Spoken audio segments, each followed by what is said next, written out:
What's going on YouTube? It's your boy Jumpin' Joe here, and today I want to give you a quick update on my Crusadia deck profile for the September 2018 ban list. For those of you who don't know, the ban list just dropped, I believe, this past week, and it definitely shook everybody up a little bit. But this is the deck that I'm probably going to be running for a little while. For those of you who don't know, the Crusadias came out with the Cybernetic Horizon booster box. And I gotta say, I feel like that booster box is definitely more of a based around going second, because this is a going second OTK based deck, and this is pretty much what I run. I know a lot of people have already seen a lot of videos for it, but honestly, I kind of waited a little while, so I learned the deck a little bit more, and now this is pretty much what I'm doing with it. So without further ado, let's get right into it. Starting things off right with triple Crusadia Maximus. So for starters, all the Crusadia monsters have the same base effect, where you can special summon it from your hand defense to a zone that a link monster points to. I don't know if it has to be your link monster or not, because it literally just says you can special summon this card from your hand in defense position to your zone a link monster points to. It doesn't really specify whether or not it has to be your link monster or your opponent's. It just doesn't matter. And look at that pretty archetype. Look at that pretty picture.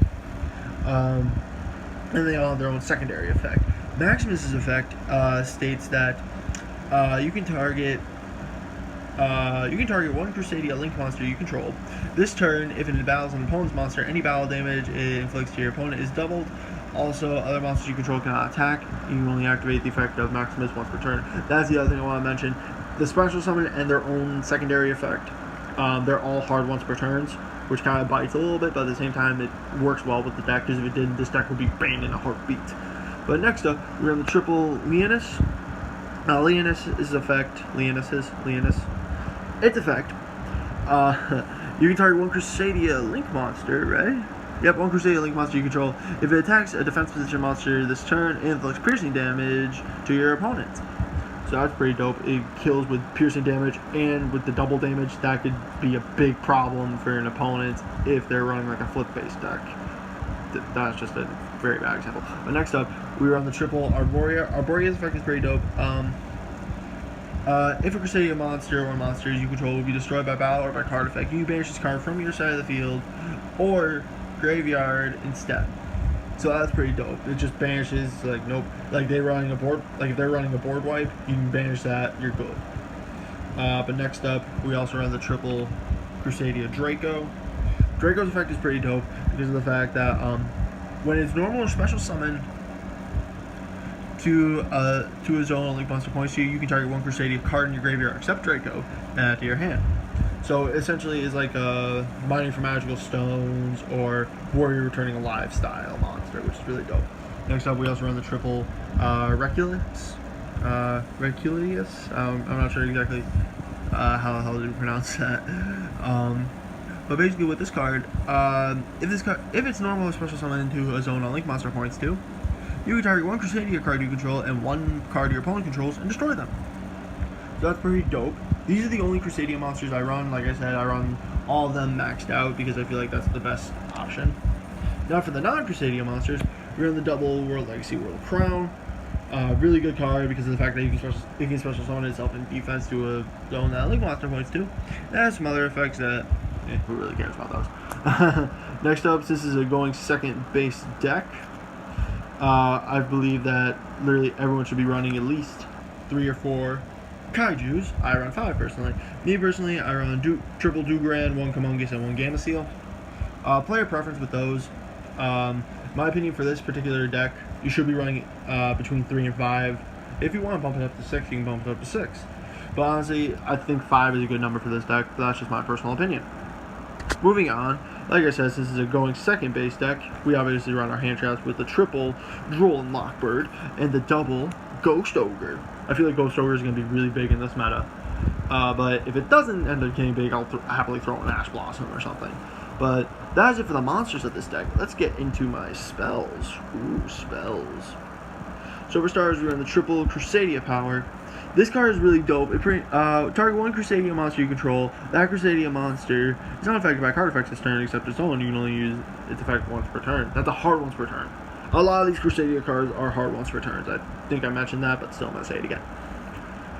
So basically, if say for instance, like I said, this is a going second base deck, but just in case you go first and you link all the way up, you got your equal max, blah blah blah, and then let's just say you throw out, I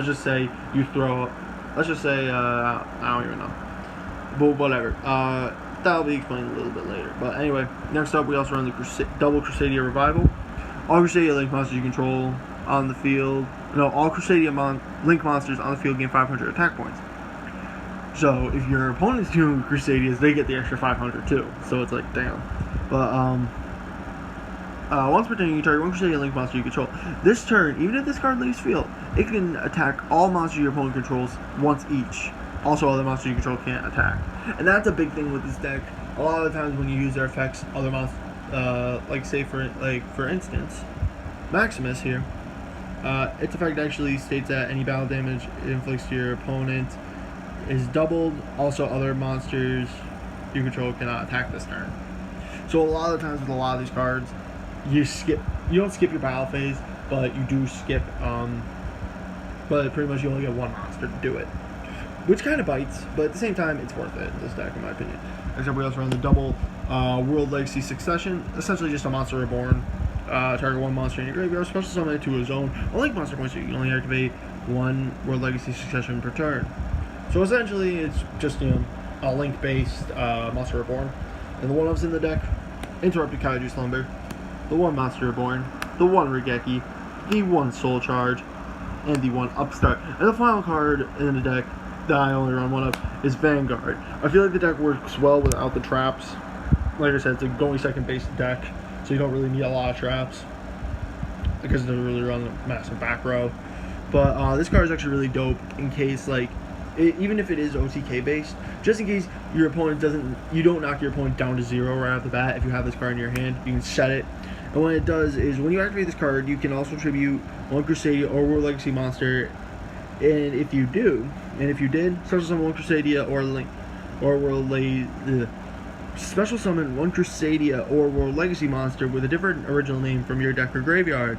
While you control a Crusadia Link monster, your opponent's monsters can only target Link monsters for attacks. You only activate one Crusadia Vanguard per turn. So that's pretty dope, in my opinion. Like, the amount of damage this deck can actually do, and then it's got something that can, like, you know, your supercharged freaking Link monsters, maybe so your opponent can only attack them. But now let's move on to my Link monsters. Let's go on to the extra deck. Charge, we're on the triple Equal Max, the triple Regulex, and the triple Magius. So essentially they all have the same base effect, where for every single monster it points to, it gains attack points equal to its original attack points. So for Equal Max, it can target up to 3 extra boosts.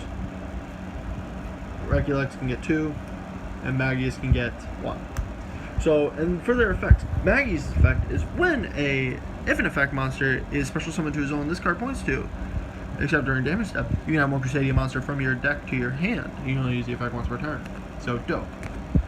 Regulex's effect is when an effect monster is special summoned to a zone that he points to, you can have one Crusadia spell or trap from your deck to your hand. You only use the effect once per turn. So dope. These two surge, and this one is your boss monster. So what he does is, you contribute once per turn, quick effect, you contribute one Crusadia or World Legacy monster this card points to, then target one face-up card your opponent controls and gains effects to the end phase of the turn.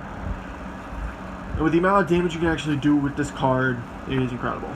And for the other Link monster we run the one Borlode, the one Saruja, the one Trispania with the one Unicorn, the one Phoenix with the one Cerberus. But that is it for my deck profile, you guys. I will most likely not be posting videos for a little bit because of the fact that I picked up a job at a haunted house, which is awesome. And for those of you who live in New England, you should come check us out. We are Legends of Fear in Shelton, Connecticut. Fearview, if you will.